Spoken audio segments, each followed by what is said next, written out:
you're ridiculous. Doing nothing, swagging every day around you, people know you frontin'. You telling me you got it, you must be doing nothing. Swagging every day around you, people know you frontin'. You telling me you got it, you must be think you got it. Think you got it, you must be think you got it. Think you got it, you must be think you got it. Think you got it, you must be think you got it. Think you got it, you must be.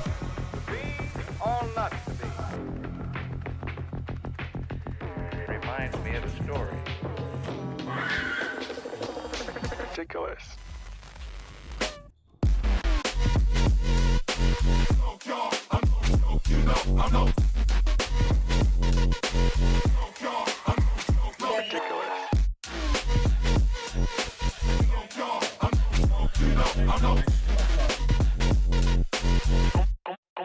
God, you're ridiculous.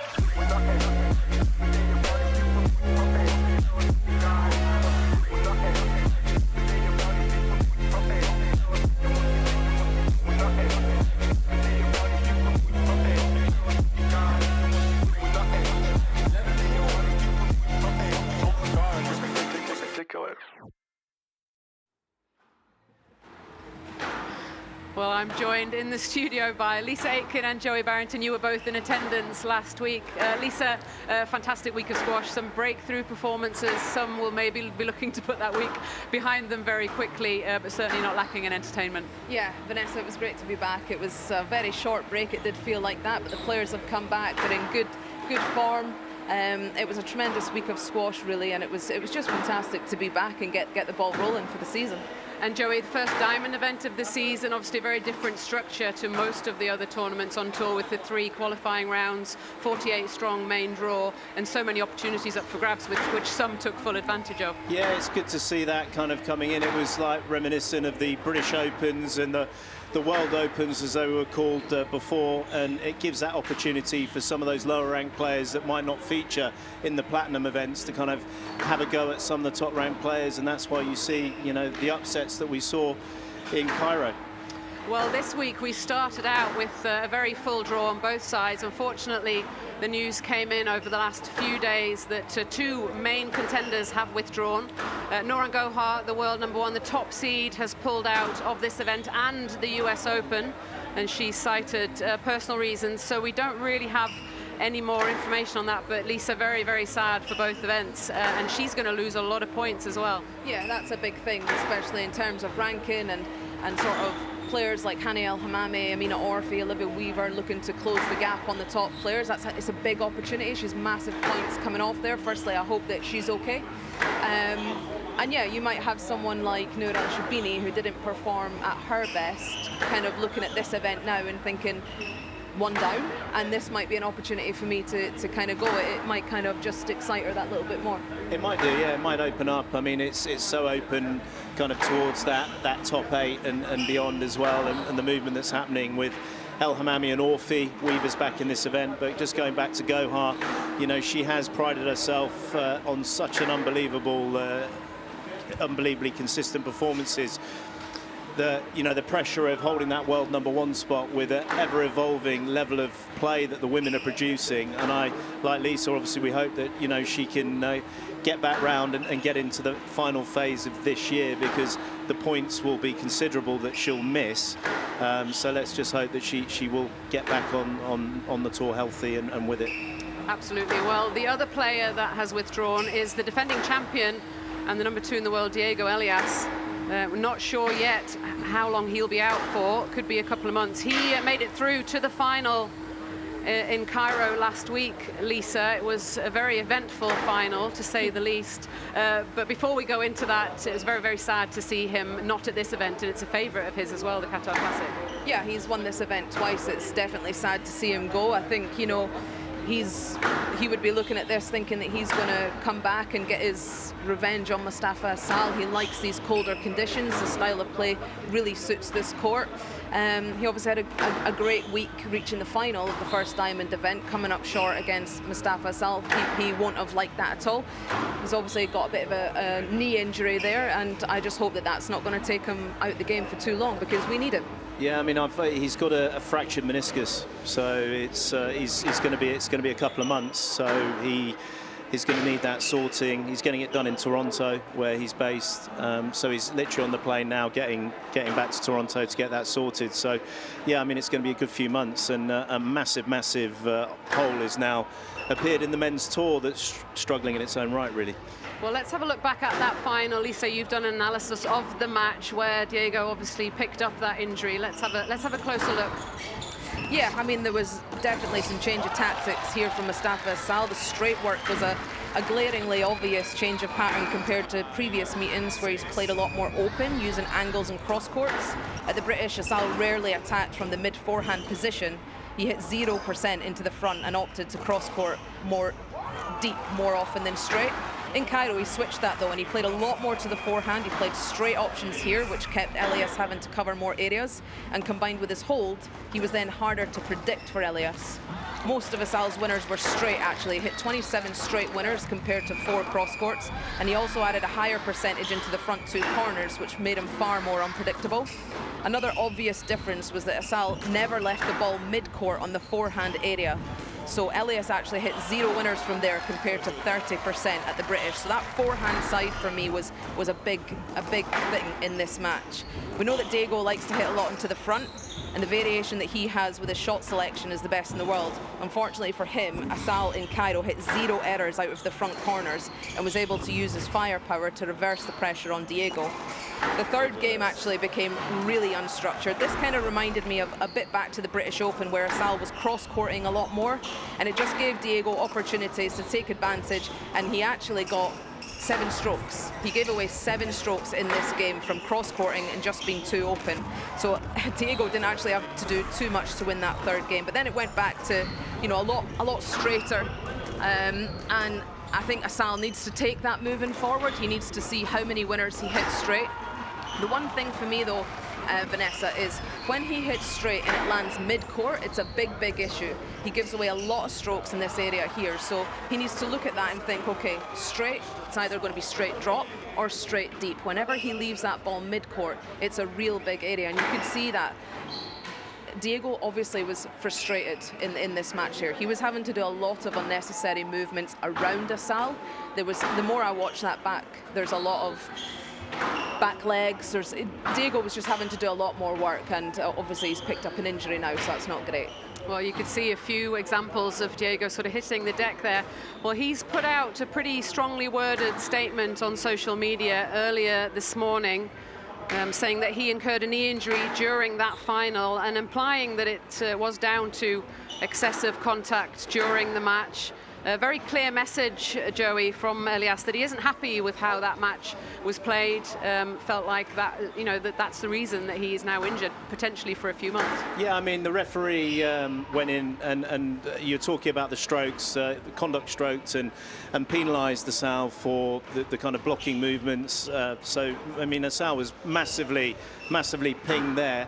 In terms of Diego, who's incredibly balanced, smooth mover, if you compare that to other matches that he's played against top-ranked players, he's not on the deck like he was at all. So, you know, he was hitting the deck a lot there. We were commentating, I was commentating on that match, and it was at times bitty, which you don't get with the other players. And you know, he's obviously got a fractured meniscus is something that's pretty serious and is quite unique, really. You know about knee injuries, and that's obviously from continual impact that's gone on.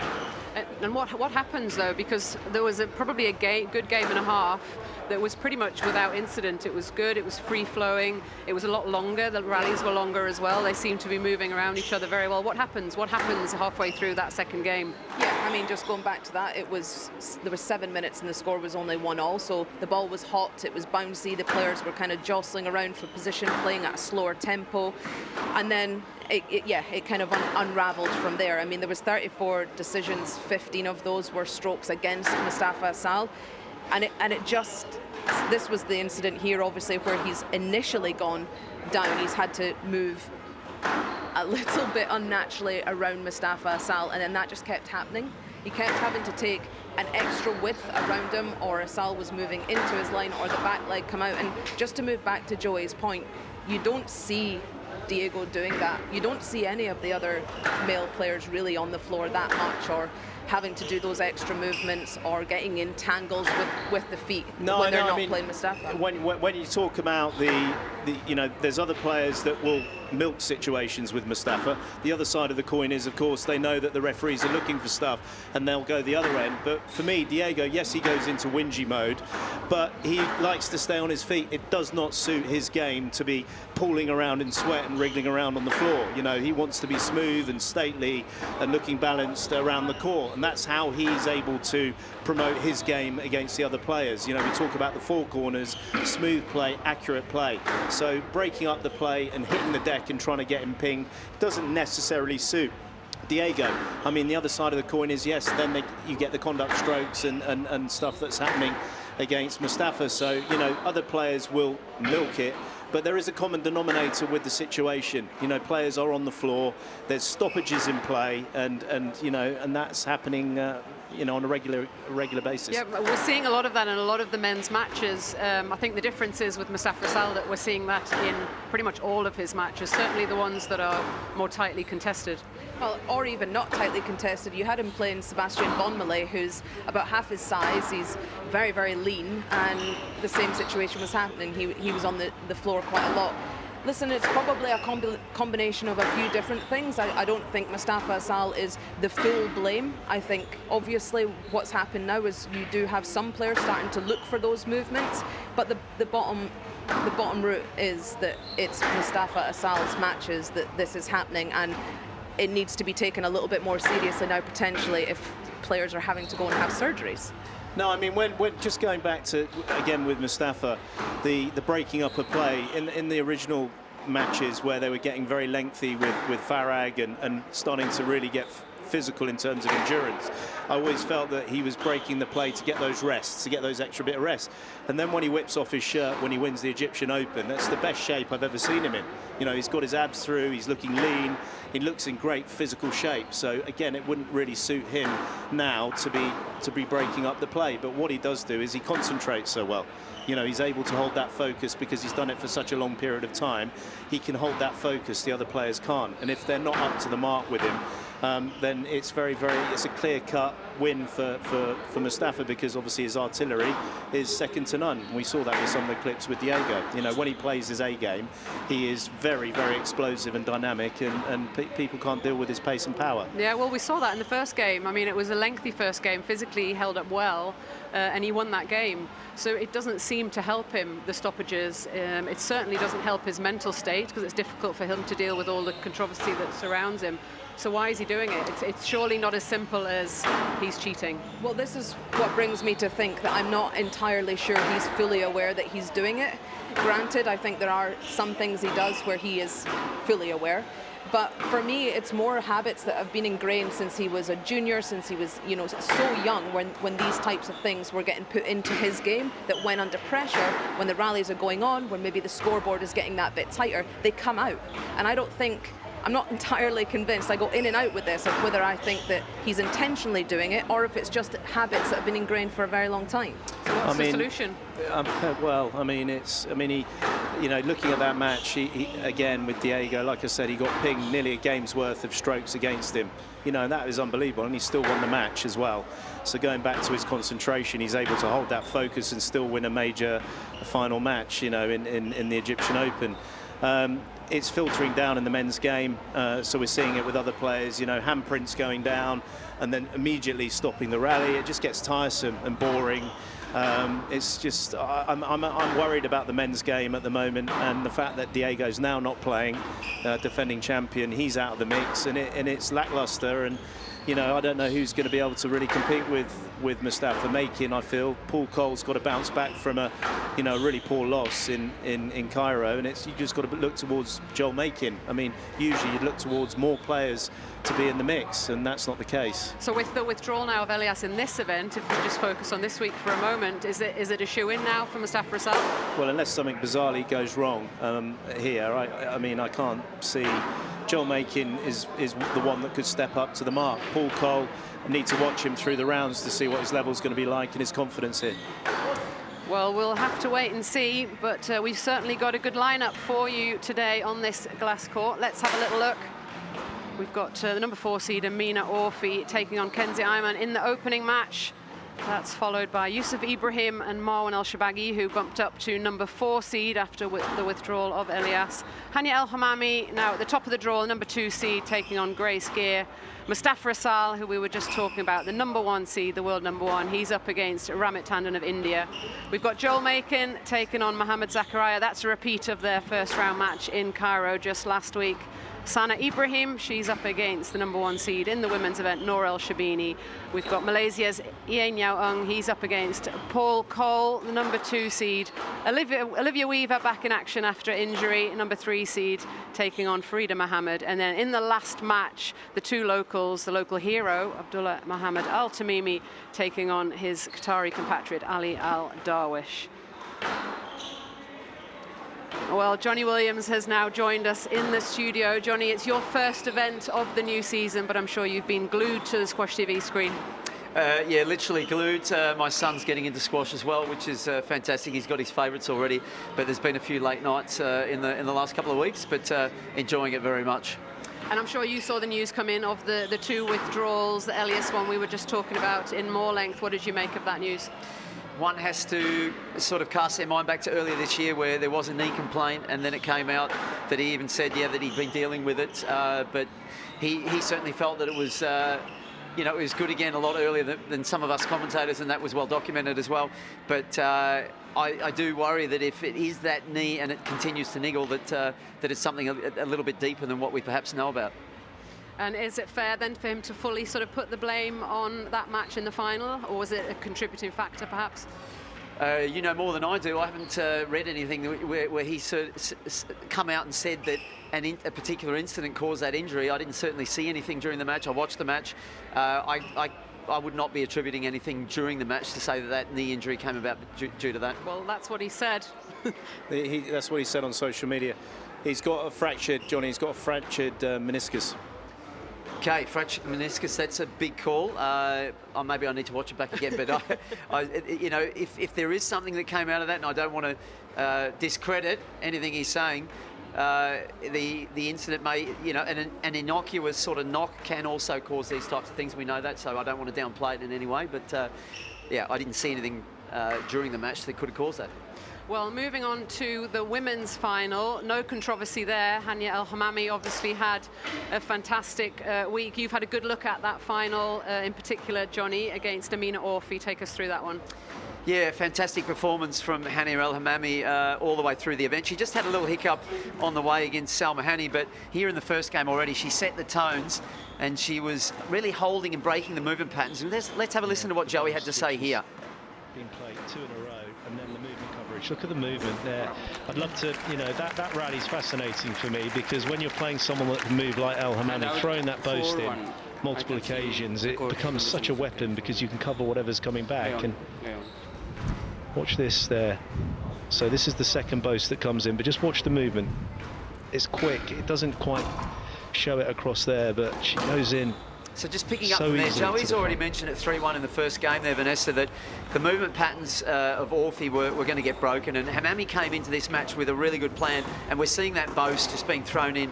Then the follow-ups as well. So the other side was her movement coverage, which we know is unbelievably athletic, called the Leopard. She was following up around the tee on anything that was served up that was a little bit loose like this. We saw backhand volleys being fired down the line, forehand volleys. So she really had a good hard think going into this match with her coach Kareem Darwish, and came up with certainly what was a winning formula, using a lot of boasts to really hurt Orfi. And you'll see here again, Orfi, that boast, just again, once that boast is thrown in, Orfi's a little bit slow to get there, and when she lunges, she really struggles to come out of that movement. So very, very good tactics from El Hamami to expose Orfi's movement, and then was able to go through quite convincing in the end. And it wasn't the first final this season. They obviously competed in the Singapore Open final as well earlier in the season. That was a win for Orfi. So what particularly did Hamami change sort of heading into this final?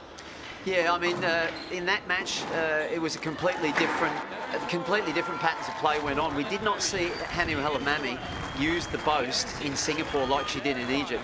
Now, given that the court conditions in Singapore, it was played in an indoor arena, a little bit cooler, outdoor arena here certainly suited El Hamami and what she was trying to do, because she was able to. We also had the glass floor. That's another factor, I feel. The glass floor with its bevels, it can slow the bounce a little bit with that boast, and the way she was able to hold as well. It was it was just a new tactic, which I thought was very, very interesting from her. Well, she's moved up to number 2 in the world now, so she's sort of finally starting to emerge from the shadow. She's always been part of the big three, but always firmly sat at number 3. And obviously with the withdrawal of Nour El Sherbini, Joey, now even more of an opportunity perhaps for her to move up even further. Yeah, massive for her. I mean, I've felt for her a little bit because she has been slightly in the shadow of Gohar and Sherbini, although she's had wins over both of them, and coming into semi-finals. And I've looked at her draws over the last season in particular, and she's had some brutal draws to try and get through and do what she's done. So it was amazing to see her play the way she did in Cairo. Those points, those diamond points, are a way to start the season, because obviously they're monumental points. Also qualifies her for the World Squash Finals at the end of the season automatically. So if she can stay healthy and really focused, then she has got a wonderful opportunity to get to the top of the tree. And again, it's so exciting for the women's game. I mean, we compare the men's and the women's, and although Gohar's out and that is a big hole, there's so many players that can help fill it. Will it rejuvenate Sherbini as well? It might do as well. And then you've got Orfi, who could go into a possible 3rd position as a teenager as well. So I mean, it's just that they've got a wicked tour and a wicked season ahead of them, the women. And then just going back to the Hamami sort of performance, Johnny, obviously you were talking a lot about the tactics. One thing that I thought was really striking was just her mental state during that match. She was up against Gohar, who she's had some very, very difficult matches with, and then up against Orfi, again, a player that she doesn't particularly enjoy playing, and she's lost her composure against those 2 players in particular in the past, and it was a very different story, wasn't it? Yeah, I mean, that's exactly the point about the Singapore match as well. If you watch the replay of that match, you'll see that she got very disturbed by some of the tactics that Orfi used, trying to corral her in the back areas of the court. It was much more a backcourt game, and Orfi, for someone who's only 18 years of age, it's unbelievable the experience and the savviness that she plays with, and she was able to really unnerve El Hamami in that match, and that is really what got her over the line. Now, she came into this one looking back at Darwish, looking back at her entourage there, very, very chilled. There was some smirky sort of smiles as well. Even when Orfi tried to do something, she was able to sort of nullify that straight away. So, yeah, it wasn't just the tactical play, but the way she mentally prepared herself was very impressive, and she's obviously trying to find that, or she'll be trying to find that zone again. Well, you've been talking about sort of how open that draw is now. We've got Sherbini sat at the bottom of the draw. She didn't have the best week in Cairo, obviously losing to Fairouz Aboukir. She lost to Orfi in El Gouna earlier. It's very rare for Sherbini to go out of tournaments early. Is it premature to say there are maybe signs of her slipping slightly? I mean, with Sherbini, you've got that situation when at 29 she's equivalent to a 36-year-old in career-wise, because she's been at the top of the game so much. She's put her body through so much. She's had a lot of injuries where she's come back from no training whatsoever and won major tournaments. We've seen that with World Championship titles. It's down to her, the motivation factor, which is easy for us to say, you know, why can't she go for that that record 9th world title? She's been doing this since she was 6 years old. It's a long road, you know. She might want to look at other things in her life. Did you say 6 years old? Yeah, Johnny. I did. 6 years old. That is incredible. Sorry, effort. mate. I mean, you freaked me out then. I just, I thought I'd said something. She's started playing very young. She wasn't on the tour at 6, though, no, John. That's why I no, she didn't join the Squash Tour at 6. But you know, she's been doing it a long period of time, and I don't know. We'll see what happens in this event. She started last season like a rocket. You know, she didn't look in amazing shape after a summer. She got married, but then she won Cairo, then she won Qatar here, and the matches she played here were 2 marathon matches that she took out El Hamami and Gohar in 5 gamers around 90 minutes. So we'll see. Cold conditions might help her short play a little bit more, and she might construct some clever squash.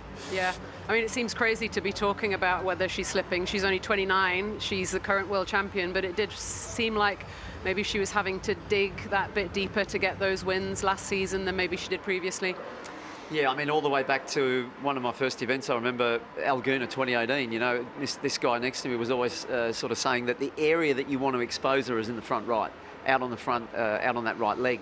And certainly we saw a little bit of that going on in that match with Abu Elkia in Egypt. So the others need to take stock of that, and none more so than Olivia Weaver. Now, Olivia Weaver, of course, has been out, Vanessa, and seeing that she's in the bottom half of the draw, if you're coming back from an injury and you want a bit of a runway to get your season started, perfectly laid out for her now to perhaps go one step further and reach a platinum final. The one thing I'll say about Sherbini, the fact that you made the point her losing to Orfi and then losing to Abu Elkia, she can bounce back from that. Whereas some of the other players with, say, El Hamami at the beginning of last season when she lost to Orfi in Singapore, it certainly did some damage mentally for her confidence. Sherbini will kind of start afresh. She's got so much experience. She's so laid back in her demeanour, and she's got so much belief in herself. And it might release her, as we said, that Gohar's not there, and she thinks, you know what, this is a big opportunity to retain this title and go through and do that. So again, the women's game, I think it's in good order, and we don't have to worry initially too much about how Sherbini's going to fare. Well, we'll see the Warrior Princess up later today. A player that I wanted to ask you about, Johnny, Joel Makin, obviously has been in fantastic form. Funny answer. Someone that you've worked with and know pretty well. As I said, in great form. But he's probably got the toughest first round of certainly ones on the glass court today, up against Mohamed Zakaria, who he faced in Cairo. I'm sure you watched that match very closely and made some notes, perhaps. A lot of notes, and they're talking about those late nights. That's the sort of stuff that took me deep into the night as well. But yeah, listen, he obviously he didn't look 100%. I think that was also documented by this guy here. From all reports, he's absolutely ready and raring to go here. But he will be tested again because Mohamed Zakaria will come away from that as well with Jonathan Power in his corner, sort of looking for more inroads to try to break up the movement patterns of Joel Makin. I mean, the one thing that Zakaria I would expect him to be using is trying to use hold, using those low cuts across the court. We saw him threading in a few sort of shots like that perhaps that's an area of improvement in his game. But I would hope to see that Joel, unbiased of course, is back to his best here at this event and fully fit and ready to crack in. He's also watching the draw there. Go on. I just wanted to know how many voice notes you've left him before his match. Because none today, Joey, because okay. I'm working here in the studio. No, it's good. I just wondered if you terrorised him with the voice notes. No. Well, he has played well here previously. He's taken out Paul Cole in the last two years, hasn't he? Yeah, he's had a good record here. He made the semis, of course, against Farag. But looking, without sort of jumping the gun, if he beats Zakaria, there's a guy called Jonah Bryant waiting in the wings. So talking about the men's game, those two, I'd keep an eye on them. I think they're going to come through this season. And Paul Cole will be looking for a slightly better year than the last two, and certainly a better than his last week in Cairo. Yeah, no, definitely. I mean, this time last year, he went out in the first round against Joel Makin, so he'll be back here. He's got more rackets after smashing that racket to oblivion against Adam Howe.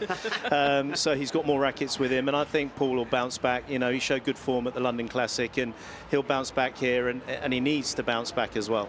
Well, we'll look at that match in more detail later in the week. But that's it for our pre-show. We hope you've enjoyed it. We'll be getting started with our match coverage over on Squash TV very shortly. So head over there and don't miss any of the action here in Doha.